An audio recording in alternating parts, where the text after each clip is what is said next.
चलो ध्यान से समझना। तो क्वेश्चन है, मोहन एक कैलकुलेटर 1140 में बेचने पर उसे 5% का हानि होता है, ठीक है।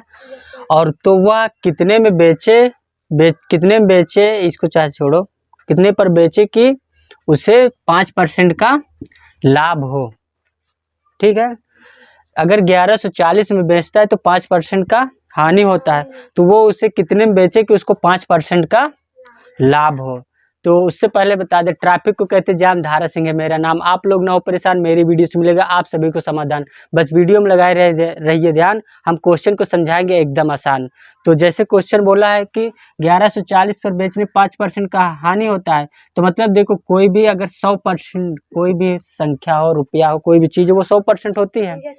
तो अगर ये 100% में बेचा जाता, जितने को वो है उतने का ही है ना, तो उसको ना लाभ होता और ना ही हानि होता। तो ये क्या होता है, इतने में बेचने पे इसको 5% की हानि होता है। तो मतलब 100% में नहीं बिक रहा है, 5% कम में बिक रहा है। कितने में? 5% कम में बिक रहा है। तो इसका मतलब ये, इसमें 100 में से 5 घटाओ कितना आएगा? 95। तो मतलब ये 95% का बिक रहा है। समझ में आया? अगर ये 100% में बिकता तो ना लाभ होता और ना ही हानि होता। तो ये 5% कम में बिक रहा है, तभी 5% का हानि हो रहा है। तो इसलिए ये 95% का बिक रहा है। तो इससे हमें ये पता चला कि जो 1140 है वो 95% है। समझ गए? कितने परसेंट है? 95%। तो ये बोल रहा है इसको कितने में बेचे कि 5% का लाभ हो। अब देखो इसमें 100% अगर बेचे तो ना लाभ होगा ना हानि होगा। तो 100 में 5% और जोड़ देंगे तब उसको क्या मिलेगा? 5% का लाभ होगा, है ना। अगर 100 में हम 5% प्लस कर दे तो कितना आ जाएगा? 105%। तब मतलब 100% के तो खरीदेगा, तो 105% जब बेचेगा तभी उसको 5% का फायदा होगा। समझ में आया इतना? तो अब यहाँ पे इंटू पे हम रख लेंगे 105। समझ में आया? तो मतलब इतने में वो इतने, इसको जब सॉल्व करेंगे तो जितना आएगा वो उतने में बेचेगा, तब उसको 5% का लाभ होगा। तो इसको काटने पर जो आएगा वो है हमारा आंसर हो जाएगा। इसको कितने से काटते हैं? अगर 5 से काटते हैं तो यहाँ कितना आ जाएगा? 19, और यहाँ पे आ जाएगा 21। अब 19 ये कटेगा क्या? 19 छंगम 114 होता है, 60 हो जाएगा और ये कट जाएगा। फिर 21 को 60 से क्या करेंगे? बुरा करेंगे। 21 छंगम 126 है ना, 126। तो मतलब 1260 आया आंसर इसका। तो मतलब 1260 रुपए पर बेचने पर उसको 5% का लाभ होगा। समझ में आया? क्वेश्चन समझ में आया? गुड। अब दूसरा क्वेश्चन तनु अपना बोलो। 450 में बेचने से हुआ लाभ। किसी खिलौने को 450 में बेचने से हुआ लाभ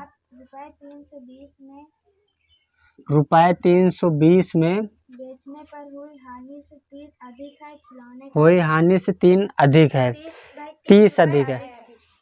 तो देखो 450 पर जितना बेचता है तो उसको लाभ होता है, कितना लाभ होता है हमें नहीं पता। अगर 320 पर बेचता है तो उससे हानि होता है, कितना हानि होता है ये भी हमें नहीं पता। समझ में आया? क्वेश्चन एकदम आसान है, समझ लो। 450 पर बेचता है तो उसको लाभ होता है, कितना लाभ होता है नहीं पता। 320 पर बेचता है तो उसको हानि होता है, हानि मान लेते हैं x होता है, हमें नहीं पता तो जो नहीं पता उसको हम x मान लेते हैं, ठीक है। अब बोल रहा है जितना हानि होता है उससे अगर इतने बेचता है तो उसका 30 ज़्यादा लाभ होता है। तो हम क्या कर लेंगे, यहाँ पे ये हानि होता है ये लाभ होता है, तो इसमें क्या मानेंगे x + 30। समझ गए? तो अब देखो जैसे हमने 10 रुपए का चीज़ है, हमारा 10 रुपए कोई वस्तु हमने खरीदा, उसको अगर हम 12 पर बेचेंगे तो हमें इसमें 2 रुपए क्या होगा? लाभ होगा, लाभ होगा। तो जितना हमें लाभ हो रहा है अगर उसको हम घटा दें, क्या कर दें?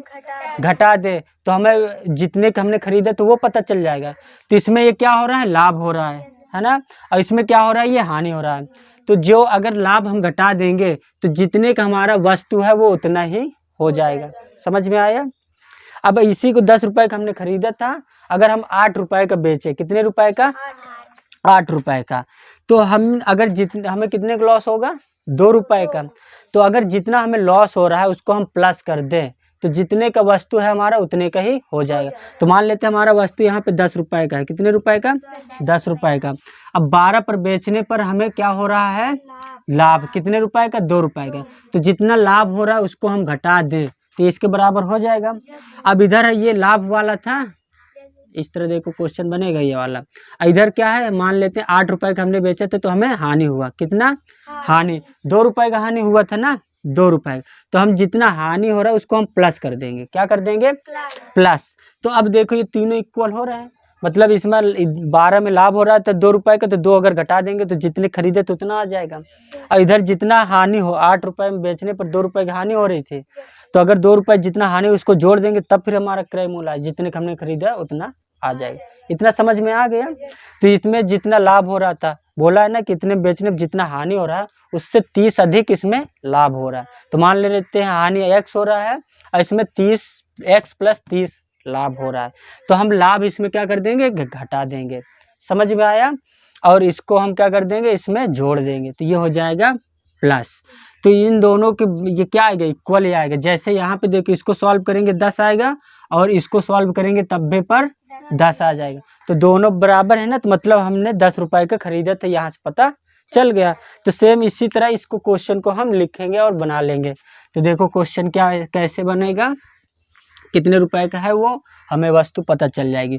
तो पहला ये है, लाभ वाले को लाभ की तरफ लिख देते हैं, ठीक है, इक्वल में ही आएगा जो आएगा। तो 450 है, 450 माइनस x + 30, ठीक है 30। अब फिर इसको देखो 320 है प्लस x आया।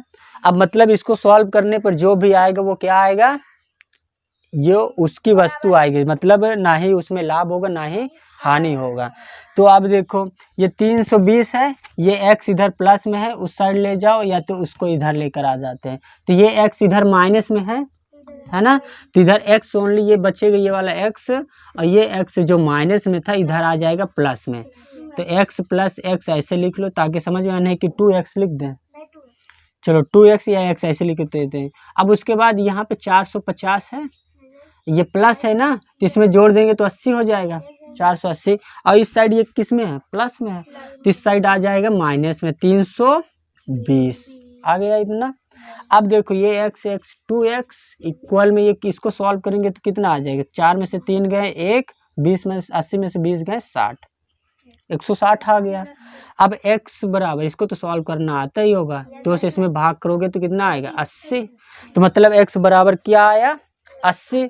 अब यहाँ पे x के जगह पर क्या रख देंगे, s के दर पर 80, तो हमारा क्वेश्चन सॉल्व हो जाएगा। अब देखो यहाँ पर अगर हम 80 रखते हैं, क्या 80 जैसे यहीं पे रख लेते हैं, मतलब वैल्यू पुट करेंगे तो ये हो जाएगा हमारा 80 कितना हो जाएगा, इस 80 और 320 400 हो जाएगा, 400 आया।